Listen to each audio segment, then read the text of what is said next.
Et je suis attristé une fois de plus parce que ce soit concernant Hervé Pinto, concernant Rodrigue Petitot, concernant Baramine, Manuel et les autres militants incarcérés, je crois qu'on est à côté du problème. Malheureusement, on est à côté du problème. Le thème a été bien choisi, mais force est de constater qu'on est à côté du problème. Alors, le problème, il est le suivant. Il y a une organisation sociétale. La France nous impose une organisation sociétale. La France se dit la patrie des droits de l'homme. La France a des règles de fonctionnement, des règles qui sont très claires. Il y a une hiérarchie des normes juridiques. Ce n'est pas moi qui l'invente, c'est la pyramide de Kelsen. Il y a tout en haut le bloc de constitutionnalité. Il y a le droit européen, le droit international, et puis il y a les lois, etc., etc. Donc, on a un problème sérieux. Me concernant, les choses sont simples, mais on veut soit complexifier les choses ou renvoyer ça vers un problème familial qui n'en est pas un, puisque les choses sont très claires et normalement ça doit servir la Martinique, soit ça doit servir les Martiniquais, parce que de nombreux Martiniquais sont en souffrance. Leur cause n'est pas entendue, tout comme ma cause n'est pas entendue, malgré les documents que je présente. C'est très clair. Alors je m'adresse aux députés, qui je ne sais pas s'ils sont là toujours, M. Marcelin Nadeau, d'ailleurs, qui est en passe de proposer une loi constitutionnelle d'accès à l'eau. Il est en passe de faire ça. Je dispose du texte, je lis le texte. D'ailleurs, il faudrait que KJM puisse s'entretenir avec lui sur ce point, parce que même ce texte pose problème. Mais s'il a décidé de faire ça, c'est parce qu'il considère que la Constitution a une importance, que le droit constitutionnel a une importance. Mais qu'en est-il du droit constitutionnel concernant le droit de propriété? Et qu'en est-il du droit constitutionnel concernant la résistance à l'oppression? Puisque c'est bien ce que je suis en train de faire. C'est bien ce que le RPAC fait. C'est bien ce que Manuel et les autres Baramines ont fait. Qu'en est-il de ce droit-là? Ce droit-là qui est gravé dans le marbre.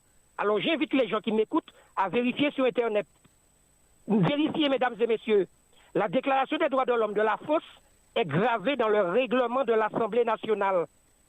Et je m'adresse à M. Nadeau et à M. Jean-Victor Castor. Mais page 267.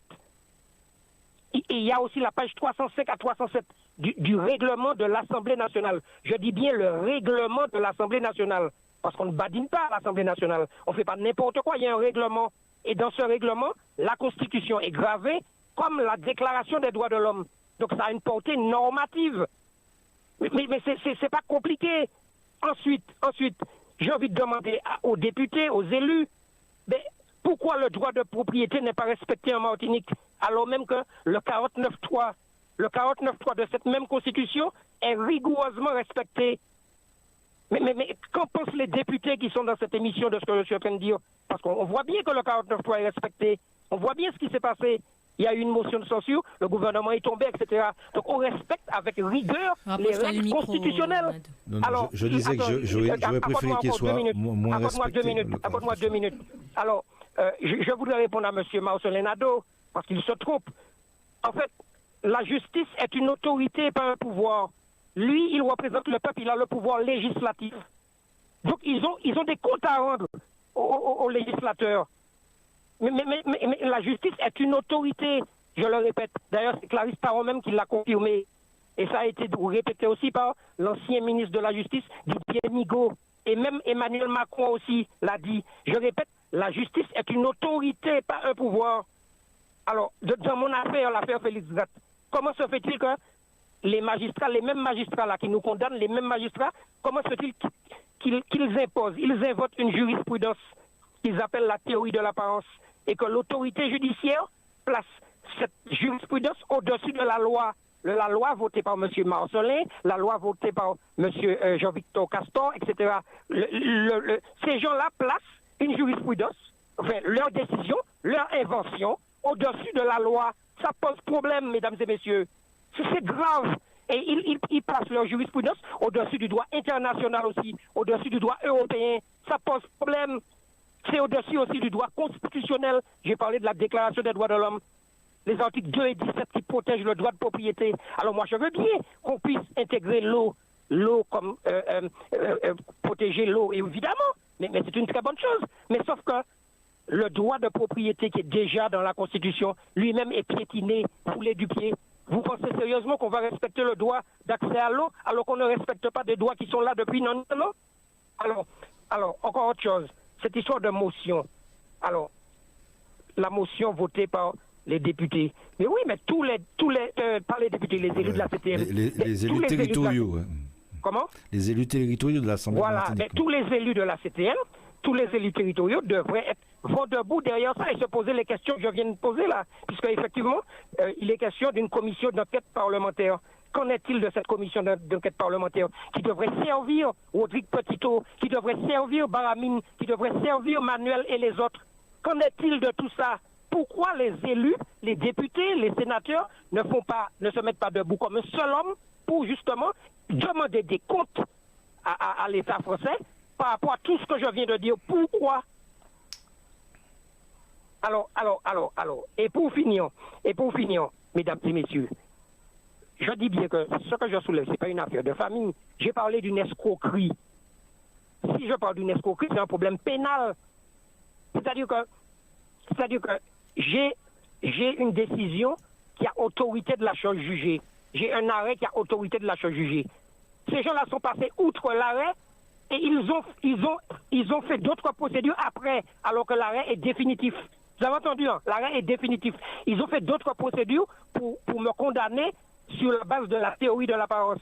Parce qu'ils estiment qu'il fallait, on va dire, protéger les transactions. Vous avez entendu? Il fallait qu'ils protègent leurs transactions. C'est-à-dire le vol qu'ils ont fait, il fallait protéger ça. Donc ils ont inventé la théorie de l'apparence. Je dépose plainte. Qu'est-ce qu'ils ont fait? Ils ont étouffé ma plainte.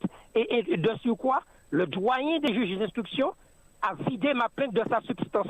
Et il a fait un copier-coller, il a triché. J'en apporte la preuve, j'ai donné des documents. Manaël, là, a ces documents-là en studio, je ne sais pas où elle l'a mis, mais je lui avais envoyé tout ça. Il y a la plainte et il y a la décision du doyen des juges d'instruction. Il s'appelle Étienne Lezeau, je donne son nom. C'est grave ce qui se passe là. Ils font ça avec beaucoup de Martiniquais. C'est-à-dire que ces gens-là trichent alors qu'ils ont prêté serment.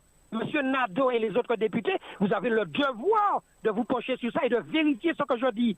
Et si je me trompe, je vais la jole. Je vais arrêter. Parce que si je me trompe comment, je vais aller la jole. C'est pas compliqué. Oui, je mets un défi qui veut de traiter ça. Parce que ça concerne tous les Martiniquais. Les Martiniquais sont victimes de décisions arbitraires. Mais non, c'est une mafia. Nous sommes dirigés par une mafia, mesdames et messieurs. Oui. Donc ne vous bercez pas d'illusions. Ces gens-là ont déjà tout préparé concernant le R, parce qu'ils veulent le faire taire, parce qu'ils veulent étouffer le mouvement. Et tant qu'on n'aura pas compris qu'on a un problème de société majeur, et c'est bien ce que je disais depuis le début, et c'est pour ça que même des militants n'arrivaient pas à me comprendre et ou étaient contre moi, ben aujourd'hui je pense que ces militants-là ont dû voir que je ne m'étais pas trompé. Parce qu'eux-mêmes aujourd'hui ils sont frappés par ce même système violent. On parle de violence, c'est eux la violence. Alors qu'ils ont le devoir de nous protéger avec l'argent de nos impôts, mesdames et messieurs. Bref, je ne vais pas monopoliser l'antenne, je crois que j'ai dit ce qu'il fallait.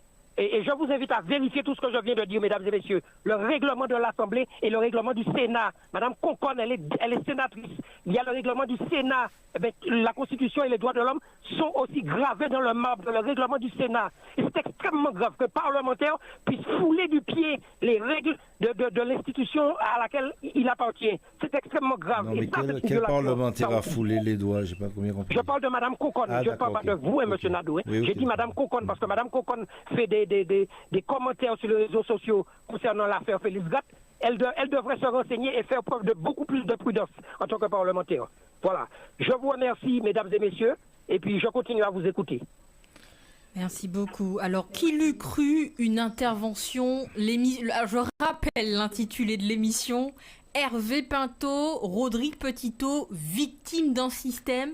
Hervé Pinto appelle dans l'émission. Alors là, je pense qu'on est au summum de ce qui peut se faire en Martinique. La boucle est presque bouclée. La boucle est presque bouclée. Il manque la lettre de Rodrigue et puis c'est bon. Alors là, Marcelin. Non, mais par contre, je voudrais revenir. Il n'y a pas de désaccord fondamental entre ce que dit Hervé Pinto et ce que nous disons. J'ai bien parlé de hiérarchie des normes, mais effectivement, il a raison de souligner que quand on veut intégrer dans le bloc de constitutionnalité, de le bloc constitutionnel français à travers la charte de l'environnement, le principe du droit, pas d'accès à l'eau, c'est du droit à l'eau. C'est le droit à l'eau, c'est un droit fondamental pour nous, comme le droit au logement, etc. Et malheureusement, dans une société, on parlait de société capitaliste, il y a une constitution, mais la constitution, elle reprend des droits, mais en même temps, elle vise le fonctionnement des institutions. Et on a bien compris que le 49.3, c'est un article qui vise à donner une certaine suprématie, supériorité au pouvoir exécutif contre le Parlement quelquefois et empêche les débats parlementaires d'aller jusqu'au bout. Mais pour revenir à ce qu'il disait, là, il a complètement raison. Mais maintenant, je ne me fais aucune sorte d'illusion sur les modalités d'application du droit. Il faut faire très attention.